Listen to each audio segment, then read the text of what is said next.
সাল্লাম বলেছেন আফদালুস সিয়ামি বা'দা রমাদান শাহরুল্লাহিল মুহাররম।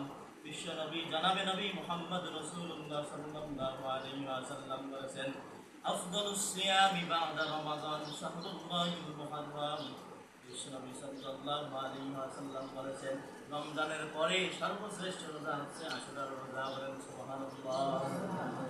আল্লাহর নবী সাল্লাল্লাহু আলাইহি ওয়াসাল্লাম বলেছেন যে ব্যক্তি আশুরার রোজা রাখবে আল্লাহ রাব্বুল আলামিন তার অতীত জিন্দেগীর একটি বছরের গুনাহকে মাফ করে দেবেন। আল্লাহর হাবিব বিশ্বনবী সাল্লাল্লাহু আলাইহি ওয়াসাল্লাম যখন মক্কা থেকে মদিনায় চলে গেলেন, কদিমাল মাদিনা, বিশ্বনবী সাল্লাল্লাহু আলাইহি ওয়াসাল্লাম মদিনায় চলে গেলেন। ফাওয়াজাদাল ইয়াহুদু সিয়ামান ইয়াউমা আশুরা, তিনি দেখতে পেলেন সেখানকার ইহুদিরা রোজা রাখে।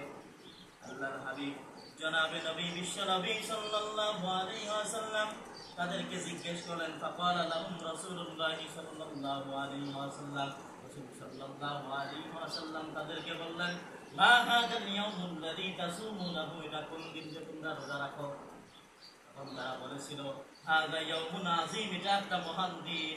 আনজাল্লাহু মূসা ওয়া কওমাহু, আল্লাহু রাব্বুল আলামিন এই দিনে মূসা আলাইহিস সালাতু ওয়াস সালাম এবং তার সম্প্রদায়কে ফিরআউনের কবল থেকে রক্ষা করেছিল। তার শুকরিয়া স্বরূপ আমরা রোজা রাখি। তারা বলেছিল যে হযরতে মূসা আলাইহিস সালাতু ওয়াস সালাম ফিরআউনের কবল থেকে রক্ষা পেয়েছিল। যে আল্লাহ রাব্বুল আলামিন মূসা আলাইহিস সালাতু ওয়াস সালামকে ফিরআউনের জামানায় পাঠিয়েছিলেন। যে হযরতে মূসা আলাইহিস সালাতু ওয়াস সালাম দ্বীনের দাওয়াত দিচ্ছিলেন, মূসা আলাইহিস সালাতু ওয়াস সালাম দ্বীনের দাওয়াত দিতে চলছিলেন। এদিকে ফিরআউন অত্যন্ত রাগান্বিত হয়ে উঠেছিল। সে চিন্তা করতেছে মূসা যদি এইভাবে দ্বীনের দাওয়াত দেয় তাহলে তো আর আমার অস্তিত্ব থাকবে না, আমার ক্ষমতা থাকবে না। সুতরাং এই মূসাকে শেষ করতে পারলেই আমার রাজত্ব চিরস্থায়ী হয়ে যাবে। এবার সে চিন্তা করলো, পরামর্শ করলো যে কিভাবে মূসাকে শেষ করে দেওয়া যায়। এবার তার সৈন্যবাহিনীকে, তার যেই মন্ত্রী সভা ছিল, মন্ত্রী পরিষদদেরকে নিয়ে বৈঠক করলো যে আমরা মূসাকে শেষ করে দেব, মূসাকে ধ্বংস করে দেব, তাহলেই আমার ক্ষমতা চিরস্থায়ী হয়ে যাবে। এদিকে সিদ্ধান্ত যখন চূড়ান্ত হয়ে গেল, এদিকে হযরতে মূসা আলাইহিস সালাতু ওয়াস সালামকে আল্লাহ রাব্বুল আলামিন জানিয়ে দিলেন, ও মূসা শোনো, ফিরআউন তো সিদ্ধান্ত নিয়েছে তোমাকে হত্যা করে ফেলবে, তোমাকে মেরে ফেলবে, তোমার যে সম্প্রদায়ের লোকেরা আছে তাদেরকে শেষ করে দিবে, তুমি এই দেশ থেকে মিশরে চলে যাও। এবার মূসা আলাইহিস সালাতু ওয়াস সালাম রাত্রিবেলা তার সম্প্রদায় বনি ইসরাঈলকে নিয়ে রওনা দিলেন। চলতেছেন, চলতে চলতে মূসা আলাইহিস সালাতু ওয়াস সালাম তিনি লোহিত সাগরের কাছাকাছি চলে গেছেন। এদিকে ফিরআউন তার সৈন্যবাহিনীদেরকে নিয়ে তার পিছনে চলতেছে। চলতে চলতে মূসা আলাইহিস সালাতু ওয়াস সালামের কাছাকাছি যখন চলে গেছে, এবার মূসা আলাইহিস সালাতু ওয়াস সালাম দেখতেছেন সামনে লোহিত সাগর, পিছনে ফিরআউনের সৈন্যবাহিনী। এবার মূসা আলাইহিস সালাতু ওয়াস সালাম ধৈর্য হারাননি, সঙ্গে সঙ্গে আল্লাহ রাব্বুল আলামিনের কাছে ফরিয়াদ করেছেন, ওগো আল্লাহ, পিছনে সামনে তো আমার লোহিত সাগর, পিছনে ফিরআউনের সৈন্যবাহিনী, কিভাবে আমি এখান থেকে রক্ষা পাবো? আল্লাহ রাব্বুল আলামিন সঙ্গে সঙ্গে জানিয়ে দিলেন, মূসা তোমার হাতে কি রয়েছে? এবার মূসা আলাইহিস সালাতু ওয়াস সালাম বললেন, আমার হাতে তো লাঠি রয়েছে। এবার আল্লাহ রাব্বুল আলামিন বললেন, মূসা তুমি তোমার লাঠি দ্বারা ওই সমুদ্রের মধ্যে আঘাত করো। সঙ্গে সঙ্গে আঘাত করলেন। আঘাত করতে দেরি হয়েছে, মূসা আলাইহিস সালাতু ওয়াস সালাম আঘাত করতে দেরি হয়েছে, ওই সমুদ্রের মধ্যে 12টা সম্প্রদায়ের জন্য 12টা রাস্তা হতে দেরি হয় নাই।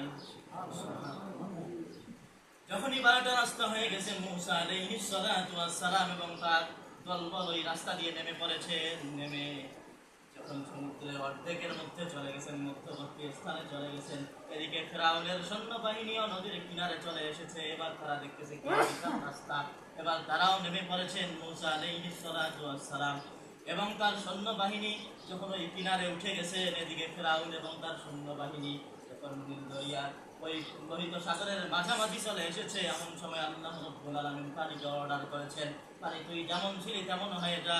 সঙ্গে সঙ্গে পানি তেমন হয়ে গেছে এবং ফিরআউন এবং তার সৈন্যবাহিনীকে চুপায় চুপায় শেষ করে দিয়েছে। হযরতে মূসা আলাইহিস সালাতু ওয়াস সালাম যেই দিন রক্ষা পেয়েছিলেন এবং ফিরআউনের সম্প্রদায় এবং তার দলবল যেদিন এই সমুদ্রের মধ্যে ধ্বংস হয়ে গিয়েছিল, সেই দিনটাও ছিল 10ই মুহররম আশুরার দিন। বলেন সুবহানাল্লাহ। যে আল্লাহ রাব্বুল আলামিন এই জন্য বিশ্ব নবী সাল্লাল্লাহু আলাইহি ওয়াসাল্লাম মদিনার ইহুদিদেরকে জিজ্ঞেস করেছিলেন তোমরা কেন রোজা রাখো?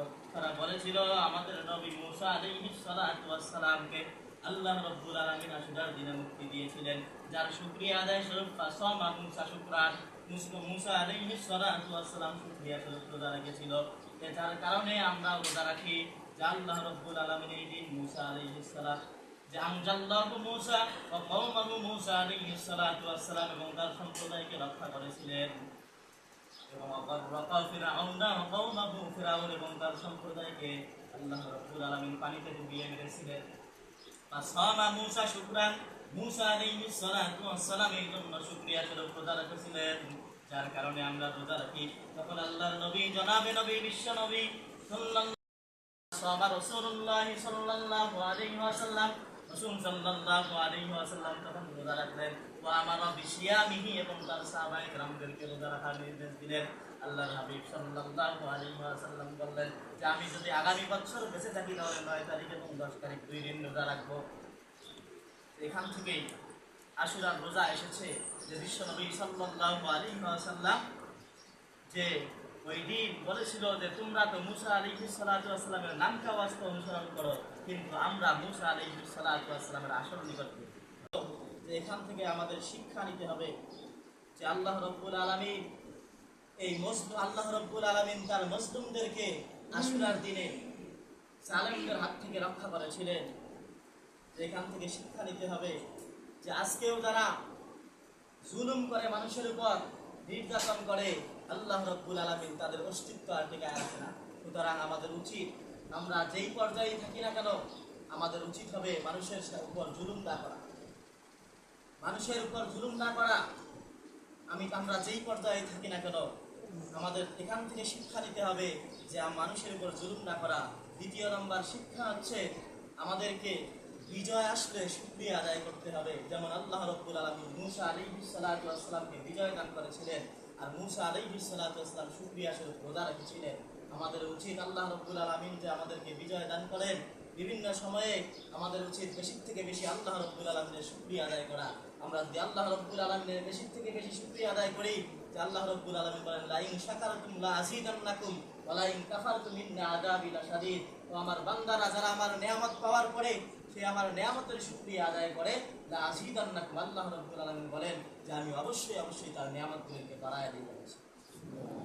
ওয়া লা ইন কাফারতুম ইন্না আযাবি লাশাদীদ, যারা নিয়ামত পাওয়ার পরে সেই নিয়ামতের শুকরিয়া আদায় করে না, কৃতজ্ঞতা প্রকাশ করে না, আল্লাহ রাব্বুল আলামিন বলেন ইন্না আযাবি লাশাদীদ, যে আমি তাদেরকে কঠিন আযাবের মধ্যে গ্রেফতার। আরেকটা শিক্ষা আমাদেরকে এখান থেকে নিতে হবে যে আমরা অনুষ্ঠানগুলো পালন করব, যে রাসূল সাল্লাল্লাহু আলাইহি ওয়াসাল্লাম যেভাবে আমাদেরকে দেখিয়েছেন সেইভাবেই আমরা অনুষ্ঠানগুলো পালন করব।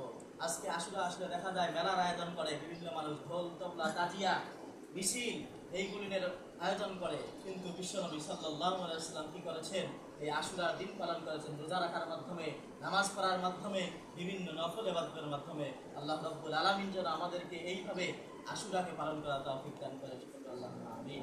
যে আজকে দেখা যায় হাতিয়ার মেলার মধ্যে মেলা হয়, বিভিন্ন ধরনের গান, ঢোল তবলা বাজনা বিভিন্ন ধরনের হয়। আমরা এগুলির থেকে বিরত থাকবো, আমাদের সন্তানদেরকেও এগুলির থেকে বিরত রাখবো। যে এখান থেকে আরেকটি আমাদেরকে শিক্ষা নিতে হবে যে সব কাজে ইহুদি এবং নাসারাদের বিপরীত করা। কারণ রাসূল সাল্লাল্লাহু আলাইহি ওয়াসাল্লাম বলেছেন ইহুদিরা একটা রোজা রেখেছে, আমরা 2টা রোজা রাখবো।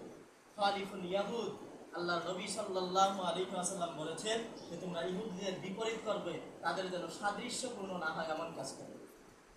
যে আজকে আমাদের দেখা যায় যে আমরা ইহুদিদের সাদৃশ্যপূর্ণ কাজ করি, ইহুদিদেরকে আমরা মডেল বানাই, ইহুদিদের আদর্শ আমরা গ্রহণ করি। আজকে বিশ্বকাপ উন্মাদনা চলতেছে, এই বিশ্বকাপ উন্মাদনার মধ্যে আজকে আমরা তাদের অনুসরণ করতেছি। তারা যেমন পোশাক পরে আমরা তেমন পোশাক পরতেছি, তারা যেমন মাথার চুলের কাটিং দেয় আমরা তেমন কাটিং দিচ্ছি। কিয়ামতের ময়দানে যার সাথে যার মহব্বত তার সাথেই তার কিয়ামত হবে, কিন্তু আজকে আমরা তাদের অনুসরণ করতেছি, তাহলে আমাদের কি উপায় হবে? তাদের সাথেই তো আমাদেরকে সেই কবরে যেতে হবে, সেই হাসরের ময়দানে উঠতে হবে।